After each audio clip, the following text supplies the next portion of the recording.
ጤና ይስጥልን የከበረ ሰላምታችን በመላው ዓለም ሆናችሁ ቃል ስፖርት ዩቲዩብ ቻናል ላይ ለምትከታተሉ ውድ አድማጮቻችን ሁሉ ይድረስ ብለናል። ከእናንተ ከሆነው ቃል ስፖርት ዩቲዩብ ቻናል ለዚህም ሰዓት መርጠን ያሰናዳላችሁን ስፖርታዊ ጥንቅሮች በቅደም ተከተል እያደረስናችሁ ቆይታ የምናደርግ ይሆናል። እስከ ፕሮግራማችን ፍጻሜ ቆዩን። ላይክ፣ ሰብስክራይብ፣ ሼር አድርጉን። ከእኛ ጋር ስለምትሆኑ ለሀሳብ አስተያየታችሁ፣ ለድጋፋችሁ ሁላችሁንም ልባይ ምስጋናችን ይድረስ ብለናል። ውድ ቤተሰቦቻችን ሊጎች ሊጀመሩ 4 ያህል ቀናቶች ይቀራሉ። የዝውውር መስኮት እንኳን ወደ 2 ሳምንት ይቀረዋል ሊዘጋ። ምን እየተካሄደ ነው እናነሳለን። ባርሴሎና ቤት አዲሱም ተጫዋች ነባሩን ይለብሳል። የባርሴሎና ዝውውር ትንሽ ለየት ያለ ነው፣ ጥቂት እናስቃኛችኋለን። በሪያል ማድሪድ በኩል የጆዜ ሞሪኖ ፍላጎት ቀጣይ በተቃራኒ የሚፈለሙ 2 ሰዎችን እናነሳለን። ከዛ ውጪ ማድሪድ ቤት ለየት ያለ መረጃ ይዘናል። በአውሮፓ ዙሪያ የተጠናቀቁ በርከት ያሉ ዝውውሮችን በቃል ስፖርት ዩቲዩብ ቻናል ሽፋን ያገኛሉ። በተወዳጁ የእንግሊዝ ፕሪሚየር ሊግ የመረጃ ሰዓታችን ከስምነት የተደረሰበት አንድ በጣም አስገራሚ ዝውውር አለ፣ እናነሳዋለን። ወቅታዊ አነጋጋሪ ጉዳዮች ያሉት በማንቸስተር ሲቲ ቤት ነው። ሲቲ ያለ ሮድሪ ብቻ አይደለም። ሲቲ ያለ ጋርዲዮላ፣ ሲቲ ያለ ጆን ስቶንስ፣ ሲቲ ያለ ቤርናንዶ ሲልቫ ነው። ከዚህ በኋላ ስለ ተተኪዎች ጥቂት ነገር እንላችኋለን። በቀጣይ ወደ ቡድኑ እንዲመጡ የሚፈለጉ ተጫዋቾች አማካይ ብቻ አይደሉም፣ ተከላካይም እንዳለበት አረጋግጠናል። መረጃ እናካፍላችኋለን። ቼልሲ ተጫዋቼ ከ100 ሚሊዮን ፓውንድ በላይ ማውጣት ይችላል እያለ ነው። ይፋ ጥያቄ እንደቀረበ አረጋግጠናል። ሰበር መረጃ ለቼልሲያን እናካፍላችኋለን። ቼልሲ ቤት ከአዲስ ዝውውር ጋርም በተያዘና ከክለቡ የሚወጡ ተጫዋች ጋር በተያዘ እንዲሁ መረጃ እናካፍላችኋለን። የሊቨርፑል ተጫዋች በመጀመሪያ ጨዋታው በጣም ጥሩ ነበረ። በቀጣይ ፕሪሚየር ሊግ ጨዋታ ይጠበቃል። አምበሉና አጣማሪው የሚለን ነገር አለ። ስለ ኢሻክ፣ ስለ ጆንስ፣ ስለ ሊቨርፑል አማካይ ሴቦዝ ላይ ግብ ጠባቂውን ጨምሮ በርካታ መረጃ በሊቨርፑል በኩል ተይዟል። ዩናይትድ ከፈርጊ በኋላ ለመጡ ለውጦች እጅ ያልሰጠ ወይም ለመጡት ለውጦች አብሮ ያልተራመደ በሚል ከፍተኛ የሆነ ትችት እየደረሰበት ይገኛል። ሩድ ጉሌት ዛሬ ስለ ማንቸስተር ዩናይትድ የጻፈው ነገር ትንሽ ለየት ያለ ነው፣ እናስቃኛቸዋለን። ካራገርም የሚለው ነገር አለ። ቲኤንቲ ስፖርት ደግሞ ለሁለቱ ሰዎች ያለን ነገር አለ። የሰዓት አትሌቲክን እናነሳለን። ማንቸስተር ዩናይትድ ለብሩኖ ዝውውር ምን ተጠየቀ፣ ምን ቀረበለት፣ ዩናይትድ ምን እያካሄደ ነው የሚለው እንነግራችኋለን። በዩናይትድ ከግብ ጠባቂው እስከ አጥቂው መረጃ ይዘናል። በአርሰናል የመረጃ ሰዓታችንም በርከት ያሉ ጥንቅሮችን ይዘናል። ከአርሰናል ከሚወጡ ተጫዋቾች ጋር በተያያዘ ትልልቅ ስሞችንም እየሰማን ነው። ከዛ ውጭ አርሰናል በውሰት ዝውውር ላይ መግዛት ግዴታ እንዲካተተበት በሚፈልገው አንድ ዝውውር ጉዳይ እንነግራችኋለን። ራይስ፣ ሳሊባን፣ ማጋሌሽን፣ ካላፊዮሪን የያዘው አርሰናል ግብ ጠባቂው ዳቪድ ሪያ ነው። አምበሎ ኦዴጋርድ ነው። ልዩ መረጃ እናካፍላችኋለን። ዛሬ አርሰናል ቤት አንድ ለየት ያለም ጥንቅር ወደኋላ መለስ ብለን ልናነሳ ወደናል። ላይክ ካረጋችሁ ለእኛ በቂ ነው፣ በብዙም ያስፈልገናል። ላይክ አድርጉን፣ ሀሳብ አስተያየታችሁን አጋሩን። በድጋሚ መልካም ቆይታ ተመኘን። ተወዳጁ የእንግሊዝ ፕሪሚየር ሊግ ጨምሮ ትልልቅ ሊጎች ሊመለሱ ከ4 ቀን ያነሰ ዕድሜ ቀርቷቸዋል። ወደ ቤተሰቦቻችን እየተዘጋጃችሁ ነው ወይ? ጻፉልን በሀሳብ መስጫ ሳጥናችን ላይ። ከትልቅ ሊጎች አንዱ ተጠባቂ ስፔን ላ ሊጋ ጅማሮን እንዳደረገ ይታወቃል። በዚህ ሊግ ግን ጨዋታ ካላደረጉ ክለቦች አንዱ ባርሴሎና ነው። በሊጉ የመጀመሪያውን ጨዋታ ረፍት ምክንያት ባርሴሎና ቤት ትልቁ ዜና የሮድሪ ፊርማን ሂደት በተመለከተ ነው። ሮድሪ በነገራችን ላይ 16 ቁጥር መለያን እንደሚረከብ ተረጋግጧል። በፌርሚን እና በሮድሪ መካከልም እንግዲህ ያለው ቀረቤታ ቁጥሩን እንዲለቅለት አድርጓል የተባለው የቀድሞ ማንቸስተር ሲቲ ፐርፎርማንስ ተንታኝ ቻርልስ ፓልቻርት የሮድሪ ዝውውር ለባርሴሎና ደጋፊዎች በጣም አስደሳች ብሎታል። የባርሴሎና ደጋፊዎች ዝውውሩ መደሰት አለባቸው ያለው ቻርልስ የክለቡ ኃላፊዎች ትልቅ ስራን ሰርተዋል ብሏል። አክሎም ሮድሪን በነጭ መለያ መመልከት አልፈለኩም ነበር ብሏል ወደ ማድሪድ እንዳሄድ። በእርግጥ የፔፕ ጋርዲዮላ ጫና እንዳለበት ሳይነገር አይቀርም። ለማንኛውም የዓለም ሻምፒዮኑ ሮድሪ በነገው ዕለት የሕክምና ምርመራውን ያከናውናል። ሌላ ባርሴሎና የዦዋ ካንሴሎም ዝውውር ትንሽ ለየት ያለ ነው። 2023/24 ከሲቲ ወደ ባርሴሎና በውሰት፣ 2024/25 ከአልሂላል ወደ ባርሴሎና በውሰት። ዘንድሮ ግን በውሰት አይደለም፣ በነፃ ነው በቋሚ ዝውውር የተቀላቀለው። ምንም አይነት ክፍያ ባርሴሎና አይከፍልም። የባርሴሎና የመደራደር አቅም ግን ምን ያህል ጠንካራ እንደሆነና ዦዋ ካንሴሎ ለባርሴሎና ሲል የከፈለውን መስዋዕትነት የሚያሳይ ዝውውር ይመስላል። ዦዋ ካንሴሎ በመጨረሻ መሆን የምፈልግበት ቦታ ላይ ነኝ ብሏል። በባርሴሎናም ሲገኝ የፖርቱጋል የመስመር ተከላካይ ዦዋ ካንሴሎ ወደ ባርሴሎና በመቀላቀሉም ያለውን ደስታ ገልጿል። ካንሴሎ በሰጠው አስተያየት በዚህ ውድድር ዘመን ምርጥ ቡድን አለን፣ በመጨረሻ መሆን በምፈልግበት ቦታ መገኛለሁ ብሏል። አክሎም ባርሴሎና የመጀመሪያ ጨዋታው ለማድረግ ሙሉ ዝግጅቱ መጨረሱን ገልጾ ለባርሳ ሁሌም ዝግጁ ነኝ ብሏል። አንድ ሳምንት ያህል ጠንካራ ልምምድ ስሰራ ማሳለፍ ያለው በግሌ ሲል ተደምጧል። በዛው ባርሴሎና ቤት የቀድሞ የባርሴሎና ታሪካዊ ተጫዋች ሰርጂዮ ቡስኬት ወደ ቀድሞ ክለቡ በአዲስ ኃላፊነት ተመልሷል። ሰርጂዮ ቡስኬት አሁን ላይ የባርሴሎና ሁለተኛ ቡድን ረዳት አሰልጣኝ በመሆን በኃላፊነት ተመልሷል። ቡስኬት በአሰልጣኝነት የመጀመሪያ ኃላፊነትም የሚቀበል ይሆናል ማለት ነው። እንደዚህ አይነት ሂደት ውስጥ የቀድሞ የቡድን አጋሮቹ በአሰልጣኝ ሚና ላይ እንዳሉ ይታወቃል። በተለይም ዣቪ ሄርናንዴስ አሁን የኔዘርላንድ ብሔራዊ ቡድንን የማሰልጠን ቦታ ላይ እንደደረሰ ይታወቃልና የቀድሞ የባርሴሎና ተጫዋቾች ወደ አሰልጣኝነት እየመጡ ነው። የባርሴሎና ተጫዋቾች ያለፉበት መንገድ የሚዘነጋ አይደለም። በተለይም በክለብ ደረጃ የነበራቸው ጥራት በአሰልጣኝነት የሚለው ነገር በጣም ትልቁ የሚጠበቀው ነገር ሆኗል። ተከታታይ መረጃም በባርሴሎና ቤት ስናደርሳችሁ አዳዲስ ጉዳዮችን በዛው እናጋራችኋለን። በአሰልጣኙን ጉዳይ ጆዜ ሞሪኒሆ ዋና እቅዳቸው በኤርናንዶ ሲልቫ እና ፌድ ቫልቬርዴን ከመጀመሪያ ላሊጋ ጨዋታ ጨምሮ ማጣመር ነው። የሁለቱን ጥምረት በብዙ ይፈልጉታል። በነገራችን ላይ በኤርናንዶ ሲልቫ እና ኬሊያን እምባፔ ከዛሬ 10 ዓመት በፊት በሞናኮ ይተዋወቃሉ፣ አብረው ተጫውተዋል። ከዛ በኋላ በኤርናንዶ ሲልቫ ወደ ሲቲ፣ ኬሊያን እምባፔ ደግሞ ወደ ፓሪሰን ዠርሜን አቀኑ። በኋላም ላይ በኤርናንዶ ሲልቫ ሲቲን ሳይለቅ ኬሊያን እምባፔ በፓሪሰን ዠርሜን የነበረውን ቆይታ አጠናቆ ማድሪድ ደረሰ። አሁን ግን ዳግም ተገናኝተዋል። ሌላ የሚጠበቀው ጥምረት ነው። የበርናንዶ ሲልቫ ምርጥ ፓሶች እንግዲህ የኬሊያን ምባፔን የጎል መጠን ሊጨምር ይችላል ተብሏል። በተቃራኒው ደግሞ እንደ ሮድሪ ያለው ምርጡ አማካኝ በሲቲ ቤት ከሌላኛው አጣማሪው ከበርናንዶ ሲልቫ ጋር በኤል ክላሲኮ በተቃራኒው ነው የሚፋለሙት ከዚህ በኋላና የሁለቱ የቀድሞ ሲቲያን ኮከቦች አሁን በማድሪድ እና በባርሴሎና ተገኝተዋል። አንዱ በነጻ ፈርሞ አንዱ ከ76.5 ሚሊዮን ዩሮ በላይ ወጥቶበት ሪያል ማድሪድ የአካዳሚ ተጫዋች ጃኮብ ኦርቴጋን ለስትራስቡርግ በ10 ሚሊዮን ዩሮ በዛሬው ዕለት ሸጧል። ተጫዋቹ በሪያል ማድሪድ ዋና ቡድን ሳይጫወት በከፍተኛ ዋጋ የተሸጠ የአካዳሚ ተጫዋች መሆን ችሏል። በዚህ ዓመት በእርግጥ አስቀድሞ የለቀቀው ተጫዋች ኒኮ ፓዝ እንዳለ ይታወቃል። ሎስ ብላንኮች ከተጫዋቹ ወደፊት ሽያጭ 30 በመቶም ድርሻ አላቸው። የዓመቱ አጥቂ ጃኮብ ኦርቴጋ በስትራስቡርግ እስከ 31 ኮንትራት ፈርመዋል። ሪያል ማድሪድ በዚህ ክረምት ከአካዳሚ ተጫዋች ሽያጭ ብቻ ወደ 200 ሚሊዮን ዩሮ አግኝቷል። እንዳልኳችሁ ኒኮፓስ አስቀድሞ ክለቡን የለቀቀ ነው። በዚህ ክረምት ከለቀቁት ግን በዝውውር መስኮቱ ላይ ከ10 ሚሊዮን ዩሮ በላይ ወጥቶበታል። ትልቁ ዝውውር ነው። ሪያል ማድሪድ በጣም በአስደናቂ ሁኔታ አቅሙን እያደራጀ ይገኛል። በነገራችን ላይ ይህንን የሪያል ማድሪድን የዝውውር ፖሊሲ በተመለከተ ባርሴሎናም ከሰሞኑ ለመተግበር እንዳቀዱ ይፋ አድርገዋል። ምክንያቱ ደግሞ የሚገኘው ገንዘብ እንደሆነ ይታወቃል። ከዚህ ጋር በተያያዘ ውድ ቤተሰቦቻችን ባርሴሎናም የአካዳሚ ተጫዋቾችን መልሶም የመግዛት አንቀጽ ባካተተ ውል ለመሸጥ ፍላጎት እንዳላቸውና ይህን አሰራርም እንደሚተገብሩ ይፋ አድርገው ነበርም።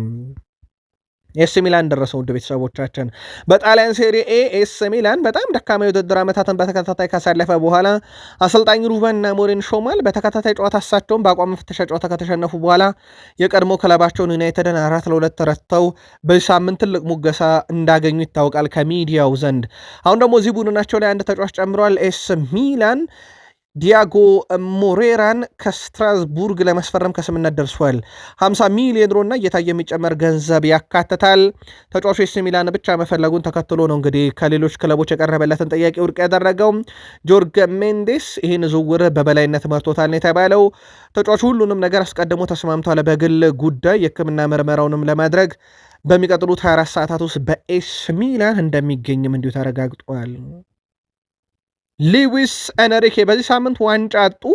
እሳቸው በፓሪሰን ዠርሜን አሰልጣኝነት ታሪካቸው 2 ፍጻሜን የተሸነፉት በቼልሲና እንደዚሁም ደግሞ በሊል ማለት ነው። ሉዊስ ኤንሪኬ ተጫዋቾቼ ጥሩ ጨዋታን አድርገዋል። በተጫዋቾች የባየሁት ነገር በጣም ደስተኛ ነኝ፣ በተለይም በሁለተኛ አጋማሽ። ነገር ግን ለተቃራኒ ቡድንም አክብሮት መስጠት አለብን። ለአገኙትም ድል እንኳን ደስ ያላችሁ ማለት ፈልጋለሁ። ደስተኛ በሆነም በተጫዋቾች እንቅስቃሴ ደስተኛ በሆነም በተመዘገበ ውጤት ግን ደስተኛ አይደለውም ብለዋል። በፓሪሰን ዠርሜን ቤት ፌራን ቶሬስ እንደዚሁም ደግሞ የአማካኝ ስፍራውን የማጠናከር ሂደቱን በተመለከተ ቡድኑ ተጨማሪ ዝውውሮች እንደሚያደርግ ታውቋል።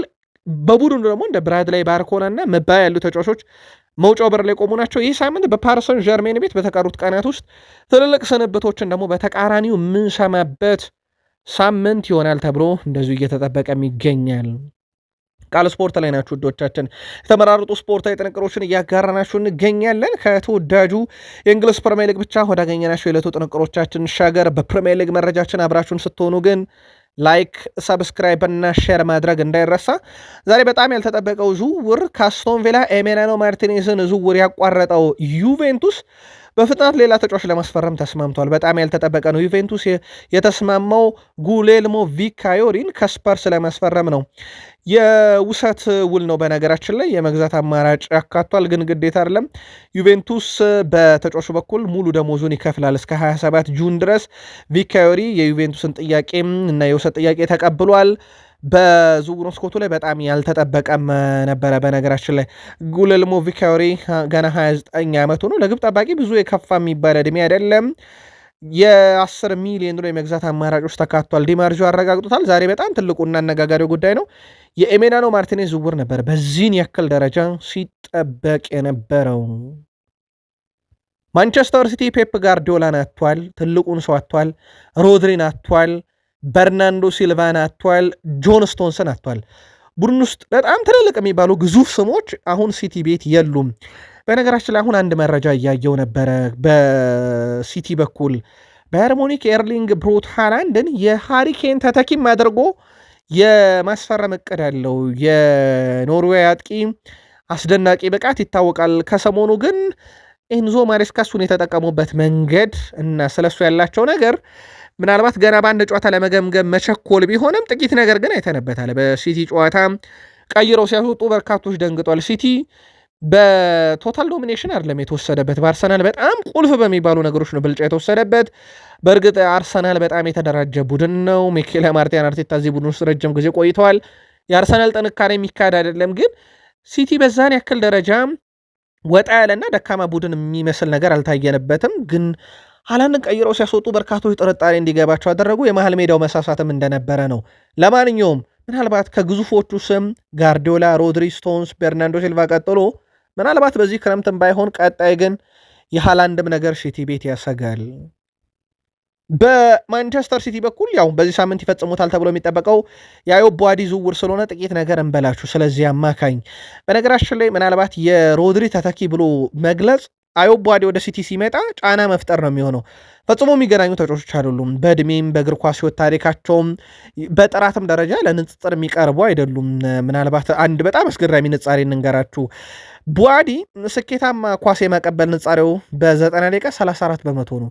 የሮድሪ 86 በመቶ በላይ ነው እና ፈጽሞ ለንጽጽር የሚቀርቡ አይደሉም።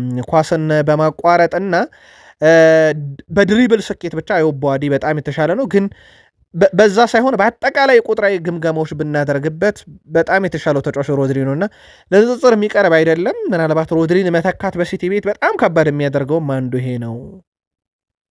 ከሮድሪ ጋር በተያያዘ ማን ይተካዋል በሚለው አሁንም የኤንዞ ፈርናንዴዝ ነገር ይጠበቃል። በእርግጥ ኤንዞ ፈርናንዴዝን ጉዳይ በተመለከተ ቼልሲ ነው የሚወስነው። ከዚህ በኋላ ቼልሲ አልለቅም ካለ ምንም አይነት ገንዘብ ይቀርብልኝ እስከ 40-11 ስላላቀረባችሁልኝ አልቀበልም ማለቱ ይታወቃል። አስቀድሞ ምናልባት ጊዜ ወስኗል። በነገራችን ላይ ከዚህ ጋር በተያያዘ ኤንዞ ፈርናንዴዝን በማቆየት ሂደት አሎንሶን ፍላጎት አለው። ከቼልሲ ጋር በተያያዘ የጠረጴዛው ላይ አንስተናል ቢሉ አሎንሶን ፍላጎት አለው። አንዱ የሚጠበቀው ነው።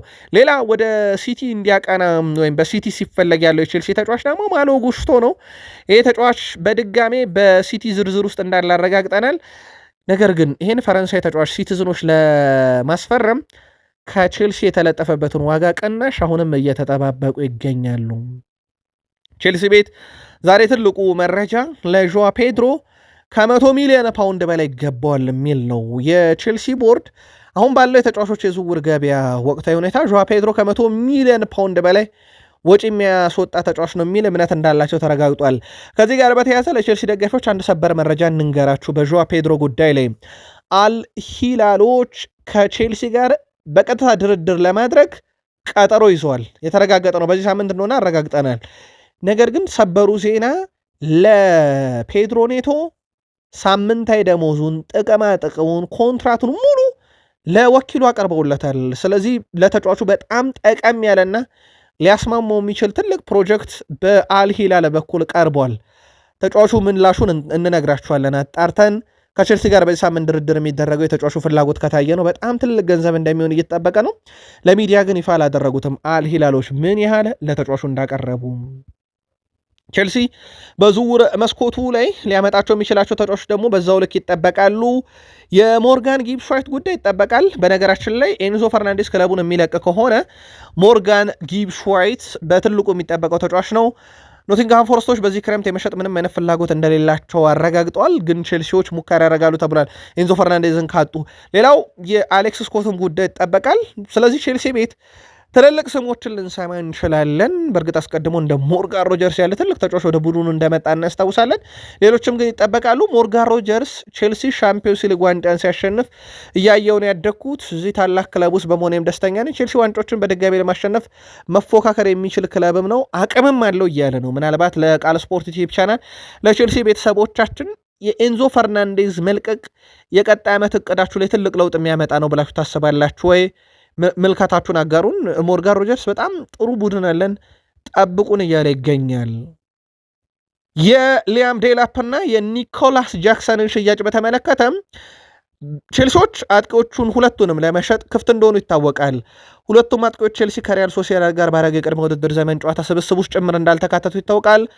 ለሁለቱም ተጫዋቾች ከእንግሊዝ ፕሪሚየር ሊግ እና ከሌሎች የአውሮፓ ክለቦች ከፍተኛ ፍላጎት እንዳለ ቢታወቅም ቼልሲ ግን አሁንም ተስማሚ ጥያቄ ሊቀርብለት አልቻለም። አብዛኛው ሰጥ ጥያቄና ቋሚ ዝውውሩ ላይ በጣም ትንሽ የተባለ ገንዘብ ነው እየቀረበ ያለው። በዚህ ምክንያት ነው ቼልሲ ጥያቄዎቹን እስካሁን ያልተቀበለው፣ ግን እስከ መጨረሾቹ ቀን ይጠብቃል። ምናልባት ግን የቃል ስፖርት ዩቲዩብ ቻናል ምልከታ ቼልሲዎች ለሁለቱ ተጫዋች ያቀረበውን ሂሳብ ቅናሽ ካላረገ በስተመጨረሻም ከቡድን ስብስቡ ብቻ እንዲለቁለት ባለቀ ሰዓት በውሰት ለመልቀቅ ሊገደድ ይችላል። ሌላው ወደ ቼልሲ ሊመጣ ይችላል ተብሎ ሲጠበቅ የነበረውና አምና በእህት ክለብ ስትራስቡርግ እንዲጫወት የተደረገው ተጫዋች ጁሊያን ኤንሴሶ ኤፕሲሽ ታውንን ተቀላቅሏል። ቦነስን ጨምሮ 30.5 ሚሊዮን ዩሮ የቼልሲ እህት ክለብ ማግኘቱን አረጋግጠናል። የ5 ዓመት ኮንትራት ፈርሟል በኤፕሲች። ወደ ቼልሲ ይመጣል ተብሎ ሲጠበቅ ነበር፣ ግን ቼልሲ ተጫዋቹ እንዲሸጥ በእጅ አዙር አድርጓል። የ21 ዓመቱ ጀርሜ ጃኬቴ ግብ እንዳስቆጠረ ይታወቃል። በዚህ ሳምንት በአቋም መፈተሻ ጨዋታ ከኮሞ ጋር በነበረው ጨዋታ ላይ 5 ታክሎችን ፈጽሟል። ከ10 የአንድ ለአንድ ፍልሚዎች 7ቱን ረቷል። 93% ኳስ የማቀበል ስኬት ነበረው በሊቨርፑል የመጀመሪያ ጨዋታው ላይ እና ምርጡ ተከላካይ እንደሚሆን ምንም ጥርጥር የለውም። ቀጣይ ዓመት ቫንዳይክ ከጀርሜ ጃኩዌቴ እና እንደዚሁም ከሮናልድ አራሆ ከአንዳቸው ጋር እየተጣመረ ዓመቱን ይጨርሳል ተብሎ ይታሰባል። ጀርሜ ልክ እንዳራሆ ጥሩ ተጫዋች ነው ብዬ አስባለሁ። ገና ጅማሬ ነው፣ ጥሩ አጀማመረው ነው። ስለዚህ በዚህ ጥሩ አቋሙ እንደሚቀጥል ተስፋ አደርጋለሁ ብሏል ቨርጅል ቫንዳይክ። ጃኬ ጥሩ ነበረም፣ በተለይም በዚህ ጨዋታ ላይ ያሳየው ፐርፎርማንስ ድንቅ ነው ብሏል።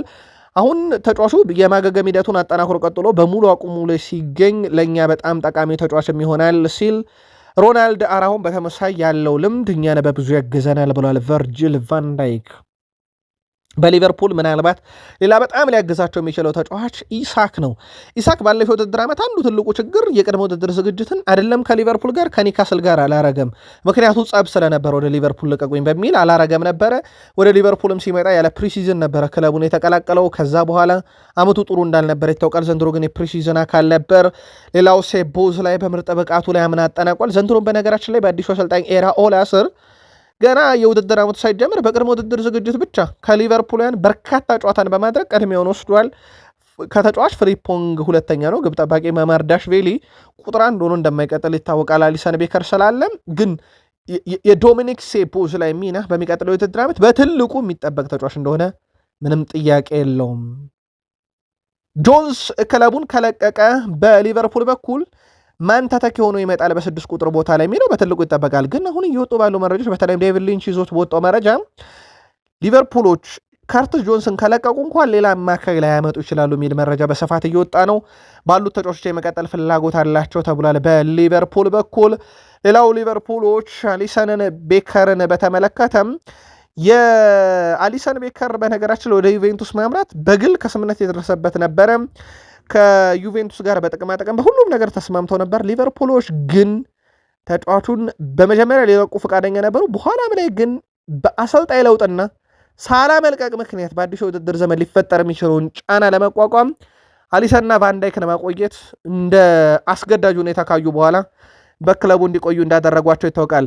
ለማንኛውም እንዲህ አይነት ስብስብ የያዘው ሊቨርፑል በአዲሱ አሰልጣኝ አንቶኒ ኤራው ላይ የተመራ ከኒካስል በሴንት ጄምስ ፓርክ ስቴዲየም ከኖቲንግሃም ፎረስት ጋር በአንፊልድ ከኢፕስዊች ጋር ከሜዳ ውጪ ከፉልሃም ጋር አንፊልድ ላይ እንደዚሁም በርንማውዝ ቪታሊቲ ላይ ከሜዳ ውጪ የመጀመሪያ 5 የፕሪሚየር ሊግ ጨዋታዎች ላይ ይጠበቃል።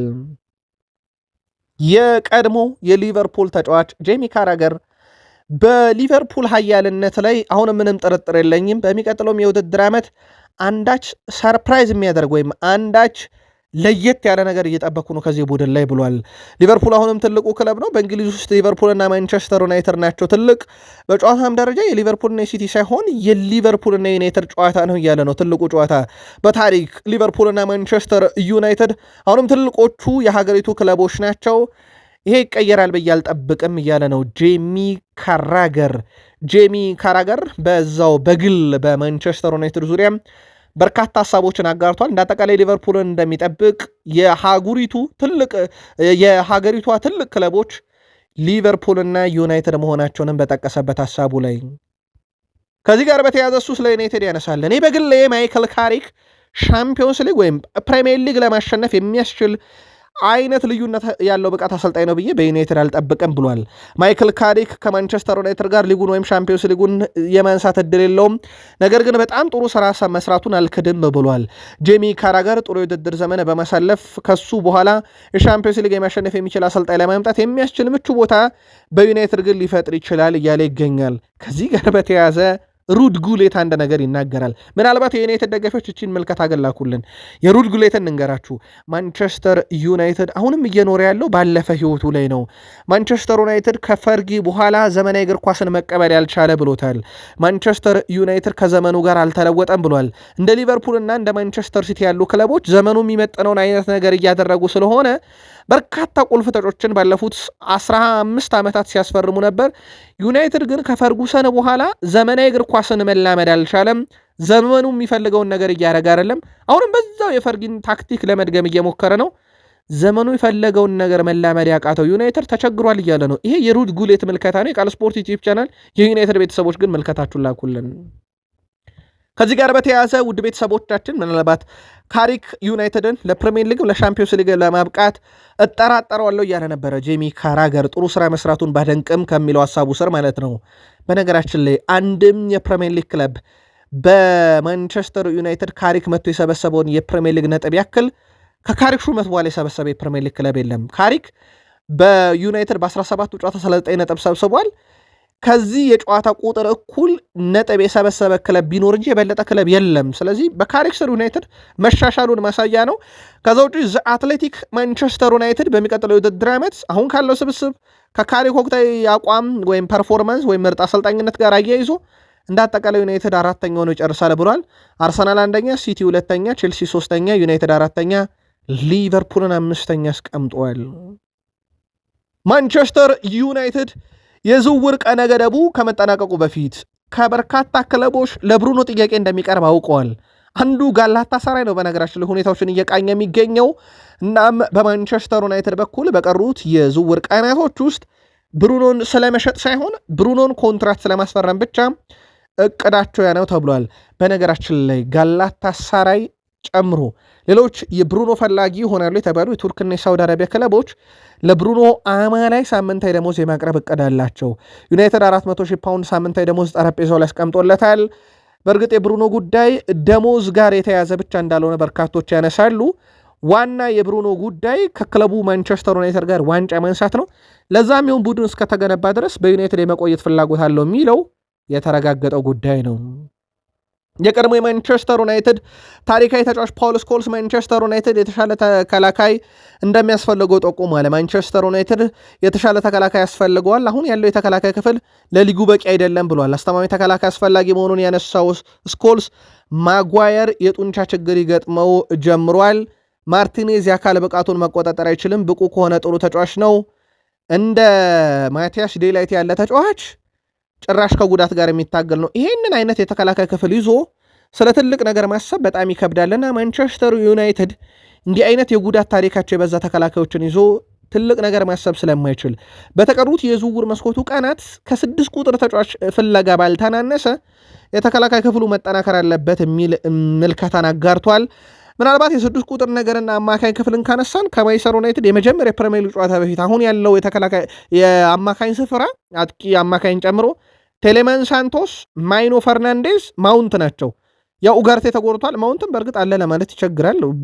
በዩናይትድ በኩል አሁን ባለው ሂደት ቴሌማን ሳንቶስ፣ ማይኖ እና ፈርናንዴዝ ሞር በተደጋጋሚ የምናየው የአማካኝ ክፍል ይሆናል።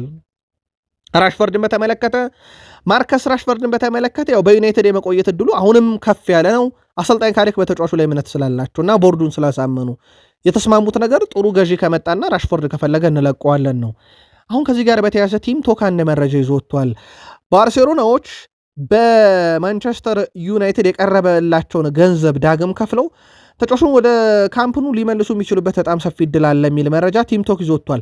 ምክንያቱ የዩሊያን አልቫሬስ ወደ ባርሴሎና የማይመጣ ከሆነ ማርከስ ራሽፈርድ አሁን ካስፈረሟቸው ተጫዋቾችና ከወጡት ገንዘብ አንጻር በጣም ዝቅተኛ የሚባል ገንዘብ ነው የተለጠፈበትና ዳግም ሊቀላቀሉ ይችላሉ። ዩናይትድ ግን በመጨረሻው ሰዓት ባርሴሎና የሚፈልገውንስ ገንዘብ ሲያመጣ ያለ ተተኪ ይለቀዋል የሚለው ትልቁ ጥያቄ ነው።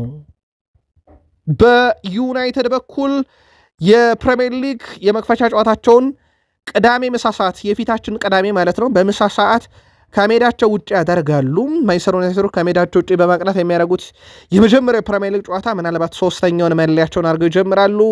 በማንቸስተር ዩናይትድ ምናልባት በመጀመሪያው ጨዋታ ላይ የሶስት አማካይ ስፍራ ላይ ቲልማን ሳንቶስ ብሩኖ ወይንስ ሳንቶስ ማይኖ ብሩኖ ወይንስ ቴልማንስ ማይኖ ብሩኖ ማንን ይጠቀማሉ የሚል ይጠበቃል። ሜሰን ማውንትና ኡጋርቴ ዩናይትዳውያን ደጋፊ አሉ ብሎ ለማሰብ በጣም የሚቸገረባቸው ተጫዋቾች ናቸው። ኡጋርቴ በእርግጥ እንደማይኖር ይታወቃል። ማይኖ ማውንት ደግሞ የጉዳቱ ታሪክ ይታወቃል። ለማንኛውም በዩናይትድ የመጀመሪያ ጨዋታ ላይ ግን የትኞቹን 3 አማካዮች በጋራ ለመመልከት ትጠብቃላችሁ? የፊታችን ቅዳሜ በምሳ ሰዓት ዩናይትድ የፕሪሚየር ሊግ የመክፈቻ ጨዋታውን ያደርጋል። አርሰናል ደረሰን። ስፔናዊው የአርሰናል የመሃል ሜዳ ተጫዋች ማርቲን ዙቤሜንዲ ከበርካታ ክለቦች ጋር ስሙ እየተያዘ ነው። የማድሪድም የቼልሲም አሁን ዋነኛ ተፈላጊ ተጫዋች ሆኗል። በማድሪድ ጆዜ ሞሪኖ ያደንቁታል፣ በቼልሲ ዣቪ አሎንሶ ያደንቁታል። አሰልጣኝ ዣቪ አሎንሶ ማርቲን ዙቤሜንዲን እንደሚያደንቁት የታወቀው ደግሞ ዛሬ በቼልሲ ሳሉ ሳይሆን ቀድመው በማድሪድ ሳሉ ነው። አሰልጣኙ የቼልሲ አስተዳደር ተጫዋቹን ለማስፈረም እንዲመለከት ጠይቀው መሆኑም ተረጋግጧል። ማርቲን ዙቤሜንዲና አሰልጣኝ ዣቪ አሎንሶ ተመሳሳይ ወኪል አላቸው። ነገሩን ቀላል የሚያደርገው ነው። አሁን ትልቁ ጥያቄ አርሰናል በሚቀጥለው የውድድር ዓመት በአማካኝ ስፍራ ላይ በርካታ ጥራት ያላቸውና ጥንቅቅ ያሉ ተጫዋቾችን ይዟል። ይሄ ከሲቲ ጋር የነበረው ጨዋታ በራሱ ያሳያል። ማይል ሉዊስ ስኬሊን መሸጥ እንዴት እንደሚያሳሳ የአርሰናል ደጋፊዎች መረዳታቸውን ቃል ስፖርት ዩቲዩብ ቻናል ላይ ሲጽፉልን ነበረ። በአርሰናል በኩል እንደ ራይስ ያለ የማይነካ የማይተካም ተጫዋች ያላቸው ኦዴጋርድ ፍጹም የተለየ ተጫዋች ሆኖ ተመልሷል። ጎሏን ስላስቆጠረ ሳይሆን እንዳጠቃላይ ሜዳ ላይ በነበረው ፐርፎርማንስ ይሄ ሜዳ ክፍል ጥንቅቅ ያለ ነው። አሁን ይሄ ተጫዋች በአርሰናልም ቋሚ ሆኖ የመጫወት እድልን ለማግኘት ሊቸገር እንደሚችል ምንም ጥያቄ የለውም። የቼልሲ እንቅስቃሴ ስኬት ያክል ይሆናል፣ አርሰናልስ ምን ይወሰናል የሚለውን ግን ቃል ስፖርት ዩቲዩብ ቻናል እንከታተለዋለን። ሌላው በአርሰናል በኩል ኢታን ንዋኔሪ ነገር እያበቃ የመጣ ይመስላል። አርሰናል ቤት ኢታን ንዋኔሪ ለገበያ እንደሚቀርብ ከአምና ጥር ጀምሮ ወይም በተጠናቀቀው የውድድር ዓመት ጥር ጀምሮ ተመልክተናል። በውሰት ለማርሴይ ሲሰጡት አንዳች ነገር ሊኖር እንደሚችል በዚህ ክረምት ላይ ሚላን ነበር የፈለገው። እንዲሁም አረቤ ሌይፕዚግም ሌላኛው ፈላጊ ነው። ሚላን ተጫዋቹን ለማስፈረም እስከ 40 ሚሊዮን ዩሮ የመግዛት አማራጭ ባለው ውሰቱል ፍላጎት ነበራቸው። ግን አማራጭ ስለሆነ በአመቱ መጨረሻ ካልወደዱ ይመልሱት ነበረ።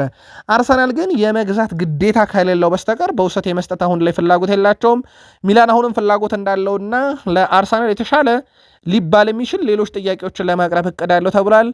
ኢታን ንዋኔሪ በአርሰናል የመቀጠሉ እድል በጣም ዝቅ ብሏል። የቀድሞ ዩናይትድ ተጫዋች ነው ሮይ ኪን።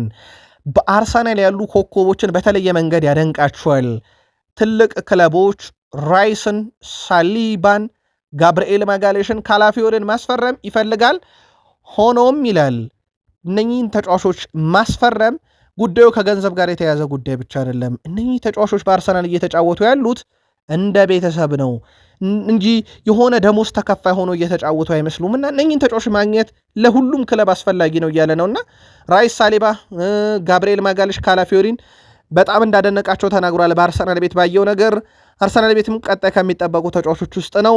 አርሰናል ቤት በእርግጥ በቀጣይ ውድድር ዓመት የሚጠበቁ ተጫዋቾች አሉ። ለአብነት ያክል ግብ ጠባቂው ዳቪድ ሪያ በሲቲ ጨዋታ ላይ የነበረውን ፐርፎርማንስ ተመልክተናል። በጣም አስደናቂ ነበር። ዳቪድ ሪያ 3 ተከታታይ የፕሪሚየር ሊግ ሲዝን የወርቅ ጓንቱን ወስዷል።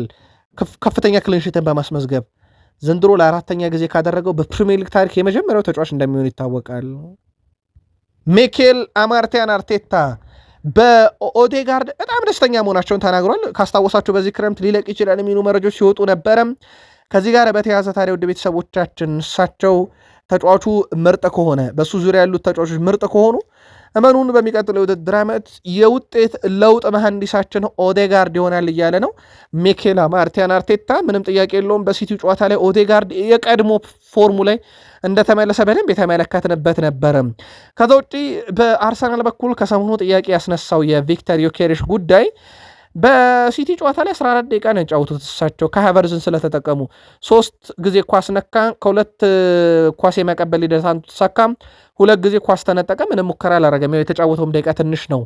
ቪክተር ዮኬሬሽ በ3 ተከታታይ የውድድር ዓመት በስፖርቲንግ ሊዝበንም በአርሰናልም ጨምሮ ዋንጫዎችን ወስዷል። በ3ቱም ጊዜ ዋንጫ ሲወስድ የየክለቦቹ ከፍተኛ ግብ አስቆጣሪ ነበረ። ዘንድሮም አርሰናል በሃቨርዝ እና በእሱ የመቀጠሉ ነገር በጣም ሰፊ ነው። አርሰናል ቤት አንድ ሰው እናንሳ። ቴሪ ዳንኤል ሆነሪ ከዛሬ 49 ዓመት በፊት ቴሪ ዳንኤል ሆነሪ ተወለደ። የአርሰናል ታሪካዊ ተጫዋች ከሚለው ውስጥ በዝርዝር ውስጥ እናገኘዋለን። ሄነሪ በአርሰናል 2 የፕሪሚየር ሊግ ዋንጫን አንስቷል። ኢንቪንሲብል 2003-4 አይረሳም። 2001-2 አስቀድሞ ያነሳው ነው። ኤፍኤ ካፕን 3 ኤፍኤ ኮሚቲ ሽልድ ዋንጫን ማለት ነው 2 ጊዜም ከአርሰናል ጋር አሳክቷል። ሄነሪ በአርሰናል እግር ኳስ ታሪክ ውስጥ የሚረሳው አይደለም። ወደ ባርሴሎና ሄዶ ተጫውቷል። በእግር ኳስ ታሪክ በጣም ሌጀንድ ከሚባሉ የአርሰናልን ብቻ ሳይሆን ለእግር ኳስ ራሱ ሌጀንድ ከሚባሉ ተጫዋቾች አንዱ ነበር። ዛሬ 49 ዓመቱ ነው። አርሰናልንም በማህበራዊ ትስስር ገጻቸው ወይም በኦፊሻል ገጻቸው መልካም ልደትን ተመኝተዋል ለቀድሞ ተጫዋቻቸው ለሌጀንዳቸው። ቃል ስፖርት ዩቲዩብ ቻናልን መረጃውን ለአርሰናላውያን በቃል ስፖርት ዩቲዩብ ቻናል አካፈል። ላይክ ሳታደርጉን እንዳትወጡ። ጥቂት ቆይተን እንመለስ።